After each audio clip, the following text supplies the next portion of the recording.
அஸ்ஸலாமு அலைக்கும் வரஹ்மத்துல்லாஹி வபரகாத்துஹு. உங்களுடைய ஃபேஸ் இந்த அளவுக்கு பிம்பிள்ஸ் அண்ட் ஆக்னினால டேமேஜ் ஆயிருக்கு அப்படின்னா நீங்க செய்யக்கூடாத விஷயம் என்னன்னா ஹோம் ரெமடிஸை ட்ரை பண்றது தான்.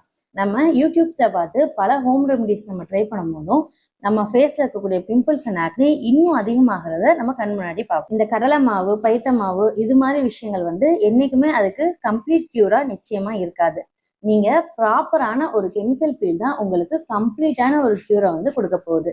நீங்க ஃபர்ஸ்ட் சிட்டிங்லேயே உங்களுடைய 90% ஆஃப் ரிசல்ட்டை நீங்க பார்க்கலாம். இந்த கெமிக்கல் பீல் நீங்க மொத்தம் 3 சிட்டிங் எடுத்தாலே உங்களுக்கு கம்ப்ளீட் கியூரை நீங்க பார்க்க முடியும். அப்போ கடலை மாவு யூஸ் பண்ணக்கூடாதா, பைத்த மாவு யூஸ் பண்ணக்கூடாதா, ஹோம் ரெமிடிஸே யூஸ் பண்ணக்கூடாதா அப்படின்னு சொல்லி பார்த்தோன்னா கண்டிப்பா நான் யூஸ் பண்ணக்கூடாதுன்னு சொல்லவே மாட்டேன். நீங்க ப்ராப்பரான இந்த ட்ரீட்மெண்ட்டை நீங்க முடிச்சு உங்க ஸ்கின் நார்மலான ஒரு ஸ்டேஜுக்கு வந்ததுக்கு அப்புறம் உங்களுக்கு தேவையானதை நீங்க யூஸ் பண்ணிக்கலாம். கெமிக்கல் பீல் பத்தி நீங்க முழுமையா தெரிஞ்சுக்கணும் அப்படின்னா கீழே இருக்கக்கூடிய கான்டாக்ட் நம்பரை கான்டாக்ட் பண்ணுங்க.